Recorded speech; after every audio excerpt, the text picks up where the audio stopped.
Hello friends, myself Mohammad Shahid. आप देख रहे हैं B2A मेडिकोस। मोस्ट वेलकम है आपका हमारे यूट्यूब चैनल में। अगर आप इस चैनल पर नए हैं तो प्लीज़ चैनल को सब्सक्राइब कीजिए और नीचे दिए गए बेल आइकॉन को प्रेस कीजिए ताकि हमारे हर आने वाली नई वीडियो की नोटिफिकेशंस आप तक पहुंच सके। इलेक्ट्रोलाइट इम्बैलेंस टॉपिक पर जाने से पहले फर्स्ट ऑफ ऑल हम एक नज़र डालते हैं बॉडी में फ्लूइड के डिस्ट्रीब्यूशन पर। क्या आप जानते हैं दोस्तों, एक ह्यूमन बॉडी में पानी का अमाउंट कितना होता है? कि how much water is in the human body? 60%। जी हाँ, हमारे बॉडी का 60% पानी है, यानी टोटल बॉडी वेट का 60% पानी होता है। टोटल बॉडी वाटर में 67% वाटर सेल के अंदर होता है, जिसे हम ICF यानी इंट्रा सेलुलर फ्लूइड कहते हैं, और अप्रॉक्स 33% बॉडी वाटर सेल के बाहर पाया जाता है, जिसे हम ECF यानी एक्स्ट्रा सेलुलर फ्लूइड कहते हैं। अब इस ECF में 25% इंटरस्टिशियल फ्लूइड होता है, यानी सेल के बीच में जो फ्लूइड होता है, और 7% फ्लूइड प्लाज्मा में होता है, और 1% ट्रांस सेलुलर फ्लूइड होता है। और हाँ, ये बॉडी वाटर ये कोई जस्ट प्लेन वाटर नहीं होता। It consist of many thing and one thing, it consist of are electrolyte. Electrolytes होते क्या है? ये इलेक्ट्रिकली चार्ज मिनरल्स होते हैं। इलेक्ट्रिकली चार्ज मिनरल्स जो हमारी बॉडी की नॉर्मल बायोकेमिकल रिएक्शंस और होम्योस्टैसिस को मेंटेन करने के लिए ज़रूरी होते हैं। ये nerve conductivity, cell membrane function, muscle contractility, bone formation,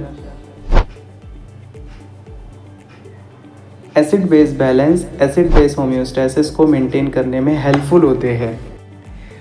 जब भी हमारे बॉडी में इन इलेक्ट्रोलाइट का इम्बैलेंस होता है, इनका बैलेंस बिगड़ता है, तो इन नॉर्मल प्रोसेसेस में कुछ एबनॉर्मल चेंजेस हमको देखने को मिल सकते हैं। ये चेंजेस इस इम्बैलेंस की सिवेरिटी पे डिपेंड करते हैं।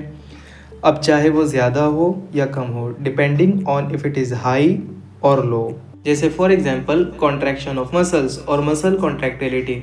कुछ इलेक्ट्रोलाइट ऐसे होते हैं जिनके इम्बैलेंस होने की वजह से मसल स्पाज्म देखने को मिल सकता है। इस तरह हार्ट, जो कि एक मसल से बना होता है, will start to demonstrate abnormal ECG finding. इस तरह बॉडी में कई इलेक्ट्रोलाइट्स होते हैं, जैसे sodium, potassium, calcium, phosphorus, magnesium. हाँ, नॉर्मल प्रोसेस के अंडर में बॉडी में इलेक्ट्रोलाइट बैलेंस मेंटेन रहता है, लेकिन फिर भी सर्टेन क्लिनिकल कंडीशन और कुछ मेडिकेशंस ऐसी होती है जो इलेक्ट्रोलाइट एबनॉर्मलिटीज़ पैदा करती है।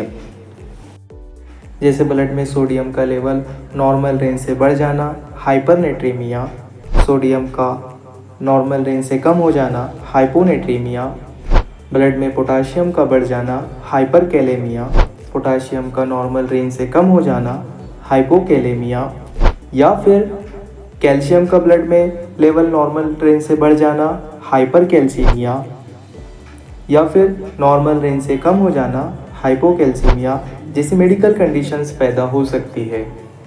हमारा फर्स्ट इलेक्ट्रोलाइट है सोडियम। यू नो वेल, ये एक्स्ट्रा सेलुलर फ्लूइड का मेजर प्राइमरी कैटायन होता है। इसके 3 मेन फंक्शन कि ये फ्लूइड को बैलेंस रखता है, ये ऑस्मोटिक रेगुलेशन में हेल्पफुल होता है, और मेम्ब्रेन पोटेंशियल को मेंटेन करता है। इसकी नॉर्मल वैल्यू 135 से 145 मिली इक्विवेलेंट पर लीटर होती है। जब भी बॉडी में सोडियम का इम्बैलेंस होता है, तो उसके नतीजे में या तो सोडियम का लेवल इस नॉर्मल रेंज से बढ़ सकता है, जिसे हाइपरनेट्रीमिया कहते हैं, या फिर इस नॉर्मल रेंज से कम हो सकता है, जिसे हाइपोनेट्रीमिया कहते हैं। First part is हाइपरनेट्रीमिया। हम जब कहते हैं, जब सीरम सोडियम कंसंट्रेशन ये 145 मिली इक्विवेलेंट पर लीटर से ज़्यादा हो जाता है या इससे बढ़ जाता है, तब हम हाइपरनेट्रीमिया कहते हैं। इसकी सो मेनी कॉजेज़ हो सकते हैं, जैसे dehydration, GI illness, fever, excessive intake, diabetes insipidus यानी एंटी डायूरेटिक हार्मोन्स की कमी, जिसकी वजह से एक्सेसिव यूरिनेशन होता है, इस तरह बर्न, मेडिकेशन जैसे diuretic therapy and hypertonic saline. ये कई सारे सिम्टम्स के साथ प्रेजेंट होता है, जैसे इंक्रीज थर्स्ट, प्यास का बढ़ जाना, फटिग, थकान का महसूस होना, restlessness, muscle irritability. Severe hypernatremia में certain neurological symptoms like seizures आ सकते हैं। Second is hyponatraemia.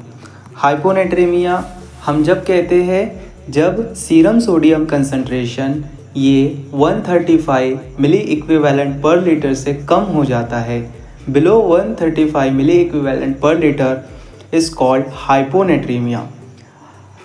इसके बहुत सारे रीजंस हो सकते हैं, including diarrhoea, dehydration, certain medication like loop and thiazide diuretics और डिक्रीज कंजम्पशन।